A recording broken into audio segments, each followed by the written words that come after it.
कोई इंसान किसी दंगे को रोक दे तो उसकी कारोबार बंद कर दिया गया। अब ये तक कहा गया कि उसको काट के लाओ, उसको मार के लाओ तो पैसे ले जाओ। कोई बोल रहा है? ये सेकुलर पार्टियों की जिम्मेदारी थी, सड़कों पे आना चाहिए था, उस मजलूम के लिए खड़ा होना चाहिए था जिसने एक मुसलमान बूढ़े इंसान की दुकान को बचाया था, उसको ज़िंदगी बचाई थी। सुप्रीम कोर्ट की कमज़ोरियों का आलम यह है कि उन्होंने ये कहा कि आप बुलडोज़र बग़ैर इजाज़त के नहीं चला सकते किसी को, लेकिन चल रहे हैं। सुप्रीम कोर्ट को चाहिए था कि उनके ऊपर कंटेम्प्ट चलाते, वो भी नहीं हुआ। ये कितने लोग हमाम में नंगे दिखाई पड़ेंगे आपको, लेकिन बेशर्म हैं। यूरोप में जहाँ जहाँ जिन जिन के नाम आए, ज़्यादातर ने या तो माफ़ी मांग ली है या इस्तीफे दे दिए हैं, लेकिन ये ढीठ है, ये कह रहे हैं कि मैं तो नहीं जाऊंगा। एमजे अकबर से इस्तीफा ले लिया था इन्होंने, अब मोदी साहब किसी का इस्तीफा नहीं लेंगे। इसलिए लेंगे तो कहीं ऐसा ना हो कहीं वो भी फंस जाए, जहां पार्लियामेंट के अंदर प्राइम मिनिस्टर ये कह दे कि साहब हम इसलिए नहीं जा रहे हैं कि स्पीकर कह रहा है कि आपको खतरा है, और वो भी किससे? 3 खवातीन से। आप सोचिए, अरे जो आदमी अपनी बीवी से नहीं डरा वो 3 औरतों से डर गया। कि प्राइम मिनिस्टर मोदी साहब, जो अक्सर राहुल गांधी कहते थे कि बहुत कमज़ोर और डरपोक है, ये क्लियर हो गया है, नहायत डरपोक आदमी है, फेस नहीं कर सकता हूँ किसी को।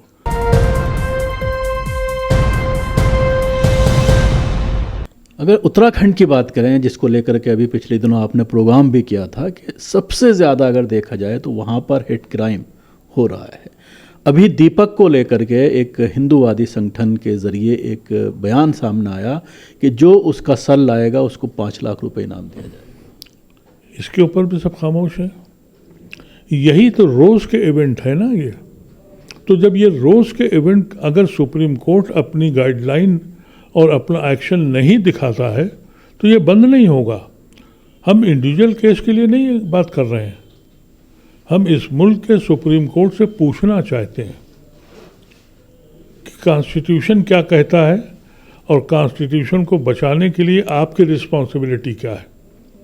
यानी आप कोई इंसान किसी दंगे को रोक दे तो उसकी कारोबार बंद कर दिया गया। अब ये तक कहा गया कि उसको काट के लाओ, उसको मार के लाओ तो पैसे ले जाओ। कोई बोल रहा है?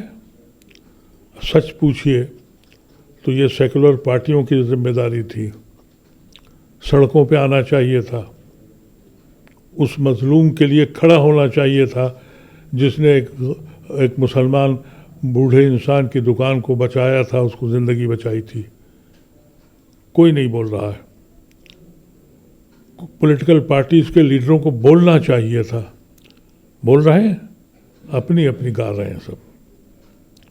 इसी मायूसी में जो कुछ उम्मीद है वो सिविल सोसाइटी के लोगों से है, और वो हमारे पास कोई दूसरा रास्ता नहीं है सिवाय इसके कि हम उस अदालत के पास जाएं जिसको सुप्रीम कहा जाता है और जिससे ये तवक्को की जाती है कि वो कॉन्स्टिट्यूशन को बचाएगा।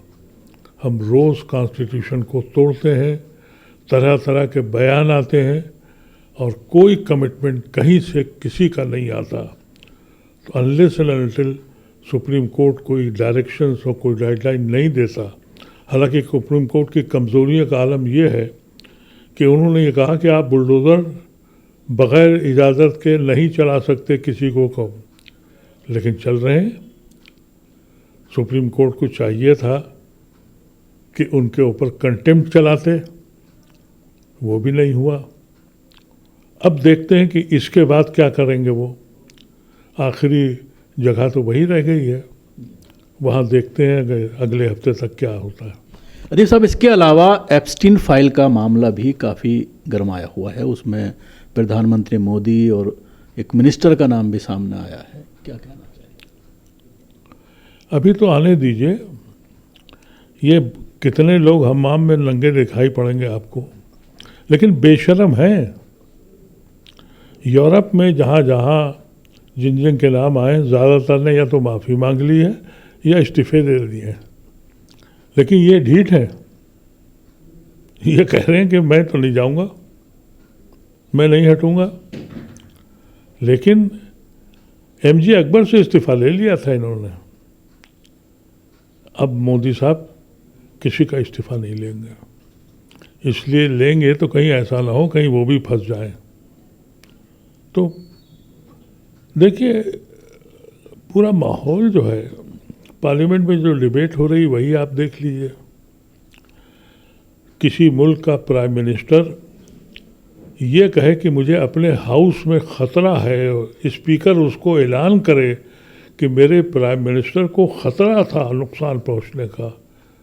इससे दर्दनाक और अफसोसनाक कोई न्यूज़ हो सकती है दुनिया के किसी पार्लियामेंट्री सिस्टम में? बड़े फ़ख्र से कहो हमें गर्व है इंडिया पे। ये गर्व है? बेशरम हैं ये लोग, जहाँ पार्लियामेंट के अंदर प्राइम मिनिस्टर ये कह दे कि साहब हम इसलिए नहीं जा रहे हैं कि स्पीकर कह रहा है कि आपको ख़तरा है, और वो भी किससे? 3 ख़वातीन से। आप सोचिए, अरे जो आदमी अपनी बीवी से नहीं डरा वो 3 औरतों से डर गया। मैं समझता हूँ इससे बुरा वक्त कोई नहीं है। लेकिन ये बात समझ में आ गई है कि प्राइम मिनिस्टर मोदी साहब, जो अक्सर राहुल गांधी कहते थे कि बहुत कमज़ोर और डरपोक है, ये क्लियर हो गया है। नहायत डरपोक आदमी है, फेस नहीं कर सकता वो किसी को, इसलिए कि झूठ की दुनिया में जो रहता है वो हक़ाइक़ का सामना कभी नहीं कर सकता। और मोदी झूठ की दुनिया में रहें और नफ़रत की दुनिया में पले, वो हक़ाइक़ का सामना नहीं कर सकते, इसलिए अब पार्लियामेंट भी नहीं जाते। वो राहुल गांधी को पार्लियामेंट में बोलने नहीं दिया गया। अब निशिकांत दुबे ये कह रहे हैं कि उनकी सदस्यता रद्द की जाए, उनके ऊपर तरह तरह के आरोप लगाए जा रहे हैं और जो लैंग्वेज इस्तेमाल की गई है उस पर भी सवाल खड़े हो रहे हैं। देखिए एक बात आप समझ लीजिए, आरएसएस और बीजेपी का रोल क्या है। वो हमेशा आज़ादी से पहले के 25 साल और आज़ादी के बाद के 25 साल, जिसमें आरएसएस और बीजेपी या जनसंघ, इनका कोई कंट्रीब्यूशन हिंदुस्तान की आज़ादी में, हिंदुस्तान को बनाने और संवारने में 1% का भी काम नहीं है। तो वो ये चाहते ही हैं इंटेंशनली कि वो 25 साल पहले के और 25 साल बाद के उसको दागदार किया जाए, जिससे इनसे न पूछा जाए कि तुम कहाँ थे। उस 50 साल के दौर को तबाह करने के लिए नेहरू, गांधी, पटेल, जो भी मिल रहा है उसको गालियां दे रहे हैं, और वो उस पीरियड को इतना बुरा कहना चाहते हैं ये, जिससे कि इनका राज ना खुल जाए। तो बड़े प्लानिंग के साथ मोदी साहब भी कोई और बात नहीं करते हैं, वो सिर्फ एक तकरीर करते हैं, नेहरू की और कांग्रेस की आज़ादी की पहले की लड़ाई की। जितना भी बुरा कह सकते हैं वो जानते हैं कि वो सब झूठ बोल रहे हैं, लेकिन इंटेंशनली और मकसद के तहत वो ये बोलते हैं कि ये 50 साल का पीरियड हिंदुस्तान की तारीख से हटा दिया जाए, जहां वो खुद बहुत दागदार हैं, जहां उनका कोई कंट्रीब्यूशन नहीं है, उसको छुपाने के लिए ये सब हरकतें करते हैं। ये दुबे कौन है? ये उन्हीं का पाला हुआ है।